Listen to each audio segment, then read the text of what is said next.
నమస్తే, నేను సిరి. Ration mafia.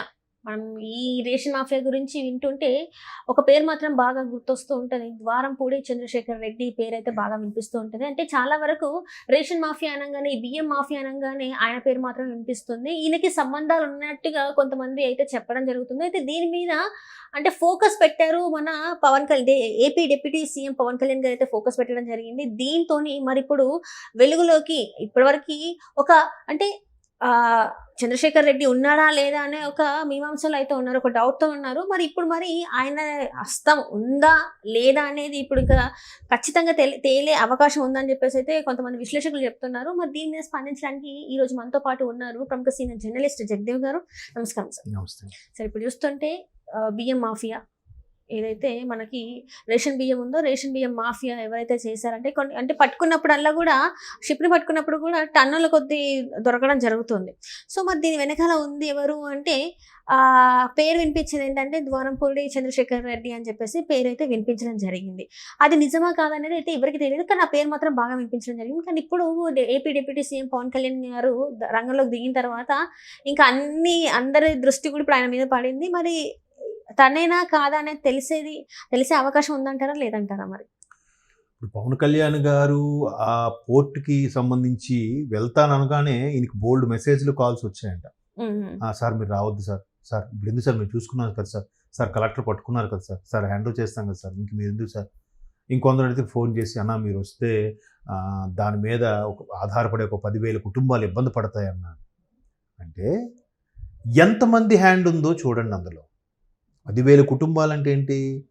ఆ రేషన్ బియ్యము ఎవడైతే అమ్మాడో వాడు, అవి తరలించడానికి ఉపయోగించే బ్రోకర్లు, అవి లారీల్లో వేసుకొచ్చే లారీ ఓనర్లు, ఆ డ్రైవర్లు పురమాయిస్తే డ్రైవర్లు, అక్కడి నుంచి షిప్లోకి మోసే క్లీనర్లు లేదా కూలీలు, అది కాదన్నట్టు అక్కడ దాన్ని మేనేజ్ చేసే అధికారులు, అది కాకుండా పోర్టుకు సంబంధించిన కస్టమ్స్ అధికారులు, ఎంతమంది చూడండి అమ్మ. నేను లెక్క రఫ్గా 7 రకాల వర్గాల గురించి చెప్పాను. ఇది చాలదన్నట్టు స్థానికంగా ఉంటే డిపార్ట్మెంట్ వాళ్ళు ఎంతమంది ఆమ్యం అంటే ఖచ్చితంగా స్థానికంగా ఉండే ప్రభుత్వానికి తెలియకుండా ఇవన్నీ జరుగుతాయి. పైగా రేషన్ బియ్యం అంటే ఖచ్చితంగా ఎవరిది ప్రభుత్వం?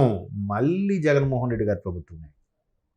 మీరు ఎక్కడికి వెళ్ళండి, ఇన్ని రోజుకొకటి బయటికి పెద్ద పెద్ద స్కాములు, ఇది చాలా ఏముంది బియ్యమే కదా, ఇట్లా వెళ్తుందంటే అట్నుంచి ఎన్ని చొరబాట్లు అవుతున్నాయో.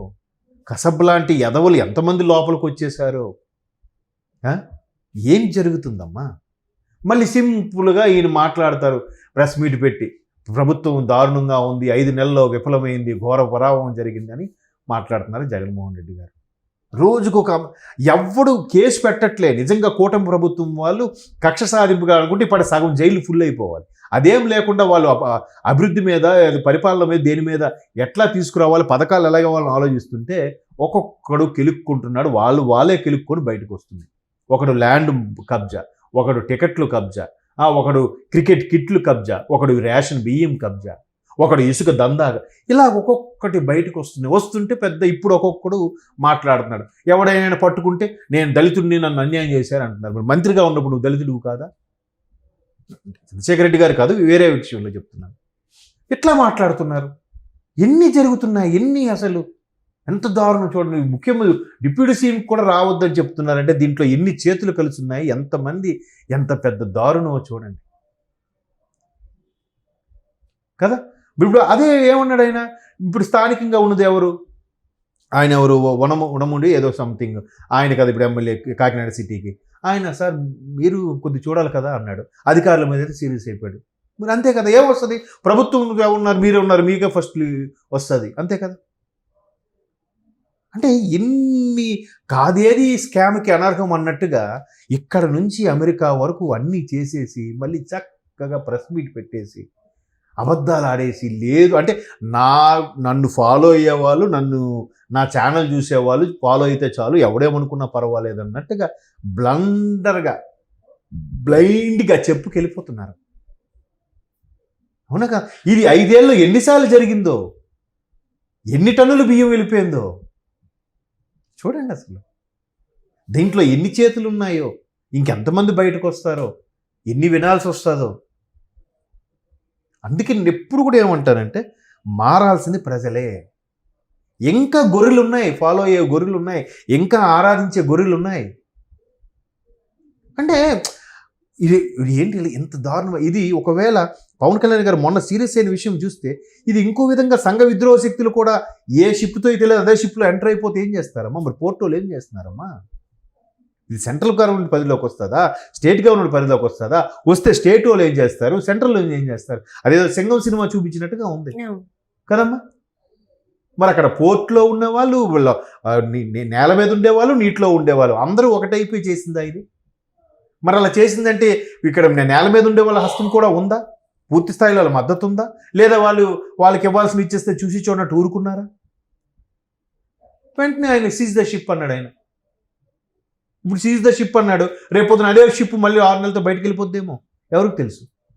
అప్పుడు నేను కాచుకొని చూడలేడు కదా, దానికి రంగులు మార్చి పేరు మార్చి ఇది ఆ షిప్ కాదు సార్ అని చెప్తారేమో. ఎందుకంటే ఇక్కడ మాట్లాడాల్సింది అక్కడ జనాలే, అధికారులు నాయకులు కాదు. ఇప్పుడు ఇక్కడ కేసీఆర్ గారు కరోనా టైంలో ఒక 5 హాస్పిటల్ మూసారు తెలుసా మీకు? సరిగ్గా 2 నెలల్లో పేర్లు మార్చుకొని అవే హాస్పిటల్ అదే ప్లేస్లో ఓపెన్ అయిపోయి. పేర్లు చెప్పండి నేను.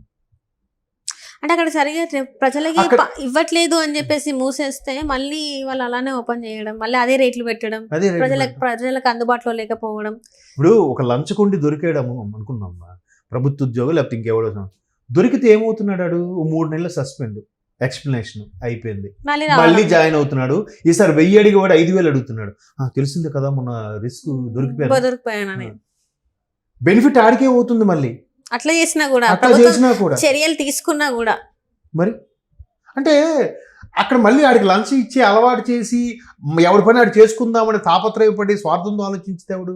మనలో ఒకడే మాత్రం అధికారులు జీతాలు ఊరికే తిని పందికొక్కలో బలిసిపోతున్నారా అంటాడు ఈ ప్రజల్లో ఒకడే. మరి ఇచ్చేది కూడా వీళ్ళ తమ్ముడు అందులో ఉద్యోగమో ఏదో ఉందనుకో, సార్ మా తమ్ముడు కొద్దిగా చూడండి సార్ మీకు ఎంతో కొంత ఇచ్చుకుంటాను అని ఈడే అలవాటు చేస్తాడు. దొరికితే ఆడు నా దగ్గర ఎంత అడిగాడురా, అలవాటు చేసింది నువ్వే. అంటే ఎంతమంది డైరెక్ట్గా పవన్ కళ్యాణ్ గారికి ఫోన్ చేసి అన్న మీరు రావద్దన్న, సార్ మీరు రావద్దు సార్ విషయం అయిపోతుంది సార్ 10,000 కుటుంబాలు ఆధారపడి ఉన్నాయా? ఇది ఒక్కటేనా, ఇంకేమైనా ఉన్నాయా?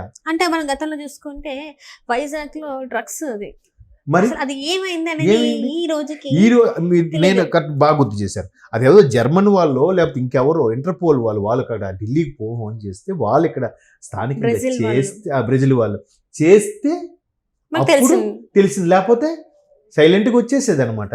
ఆ సైలెంట్గా వచ్చేదానికి పాత్ర ఎవడిది? ఆ లారీ డ్రైవర్ ఎవడు, లారీ క్లీనర్ ఎవడు, లారీ ఓనర్ ఎవడు, అక్కడ ఉండే స్థానికంగా డిపార్ట్మెంట్ వాళ్ళు ఎవరు, అక్కడ ఉండే అధికారులు ఎవరు, కస్టమ్స్ ఎవరు, వీళ్ళందరూ ఎవరమ్మా? మళ్ళీ భారతీయులే, మళ్ళీ మనలో ఒకలే. కేవలం డబ్బుల కోసం ఇదంతా చేస్తున్నారా? ఆబ్వియస్లీ ప్రపంచాన్ని వాళ్ళు ఏదైతే ఒక గౌరవ అధికార పదవిలో ఉన్నారో దానికి దూరం అయిపోతారు కదా, అవమానాలు ఫేస్ చేయాల్సి వస్తుంది కదా, అదంతా ఏం అవసరం లేదంట కదా. 16 నెలలు జైల్లో ఉండి 12 ఏళ్ళుగా బెయిల్ మీద ఉండే మనం ముఖ్యమంత్రిగా ఎన్నుకున్నాం. మనం ఇట్లాంటి ప్రశ్నలు మీరు అడగకూడదు, నేను చెప్పకూడదు. ఎవరికి గుర్తుంటుందమ్మా మొన్న నైట్ ఏ కర్రీ తిన్నామంటే చెప్పగలవా నువ్వు? అంతే. బిఎండబ్ల్యూలో ఉందిరా, ఆడికి వెళ్ళాలు ఉన్నాయిరా 4, ఒక్కొక్క వెళ్ళా 7 కోట్లు అంటారా. ఇట్లా మాట్లాడుకుంటున్న పరిధిలో ఇంకా స్కాములు ఇవన్నీ వేస్ట్ అమ్మా. ఎవరికి మర్చిపోదు. డబ్బే శాసిస్తుంది. నేను ఇంకొక డైలాగ్ చెప్పి ముగిస్తా. లై అనే సినిమాలో అర్జున్ ఒక డైలాగ్ చెప్తారు నాజన్ గారికి, నితిన్ గారి లై సినిమాలో. మూర్తి గారు 100కి 99 పనులు డబ్బుతోనే అయిపోతాయి, అంటే ఒక్కటి ఏదో అవ్వదు, అది ఆత్మాభిమానమో ప్రేమో ఏదో చెప్తాడు. గట్టిగా ప్రయత్నిస్తే ఆ ఒక్కటి కూడా అయిపోద్ది, ట్రై చేయండి అంటాడు. కరెక్ట్.